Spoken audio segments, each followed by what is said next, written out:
கோவையில் தைப்பூசத்தை முன்னிட்டு நாம் தமிழர் கட்சி வீரத்தமிழர் முன்னணி சார்பாக மருதமலை முருகன் கோவில் வரும் பக்தர்களுக்கு அன்னதானம் நடைபெற்றது. தைப்பூசத்தை முன்னிட்டு முருகப்பெருமானின் 7ஆம் படை வீடு என அழைக்கப்படும் கோவையில் பிரசித்தி பெற்ற அருள்மிகு மருதமலை சுப்பிரமணிய சுவாமி திருக்கோவிலில் தைப்பூச திருவிழா வெகு விமர்சையாக நடைபெற்றது. இந்நிலையில் மருதமலை கோவிலுக்கு வரும் பாத யாத்திரை பக்தர்களுக்கு கோவை மத்திய மாவட்டம் வடக்கு சட்டமன்ற தொகுதி நாம் தமிழர் கட்சி வீரத்தமிழர் முன்னணி சார்பாக காலை முதல் மாலை வரை அன்னதானம் வழங்கப்பட்டது. இதில் கோவை மத்திய மாவட்ட நிர்வாகிகள், உறுப்பினர்கள் என பலர் கலந்து கொண்டு அன்னதான நிகழ்வை ஒருங்கிணைத்தனர்.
வணக்கங்கண்ணா. தமிழ் வாழ்க, தலைவர் பிரபாகரன் வாழ்க.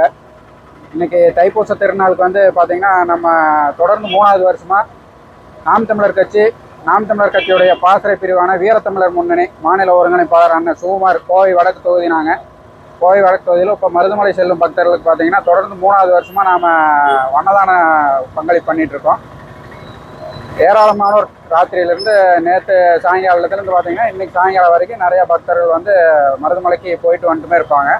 அப்படி போகிறவங்களுக்கு வயிறார உணவு கொடுத்து நம்ம நாம் தமிழர் கட்சி அவங்களுக்கு வயிறார உணவு கொடுத்து நம்ம வழி அனுப்பி வைக்கிற மாதிரி நம்ம இந்த நிகழ்வை தொடர்ந்து முன்னெடுக்கிறோம். இன்னும் பல வருஷம் நாங்கள் முன்னெடுத்துகிட்டே இருப்போம். அண்ணன் தொகுதியுடைய தலைவர் சின்னத்தம்பி அண்ணன் மாநில ஒருங்கிணைப்பாளர் இப்போ அண்ணன் சுகுமாரன் கருப்புசாமி மாநில ஒருங்கிணைப்பாளருங்க. அதுபோக நம்ம வடக்கு தொகுதி உறவுகள் எல்லாருமே இணைந்து இந்த நிகழ்வை நாங்கள் முன்னெடுக்கிறோம்.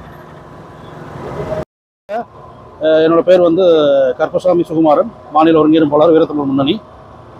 நாங்கள் தொடர்ந்து இந்த நிகழ்வு 3வது வருடமாக இந்த அன்னதான நிகழ்வு நடத்திட்டு இருக்கிறோம். மேலும் என்னோட வெளிநாடு வாழ் நண்பர்கள், பொருளுதவி செய்த வெளிநாடு வாழ் நண்பர்கள், உள்ளூர் நண்பர்கள், மேலும் கட்சி உறவுகளுக்கும் என் மனமார்ந்த நன்றிகளை தெரிவித்துக் கொள்கிறேன்.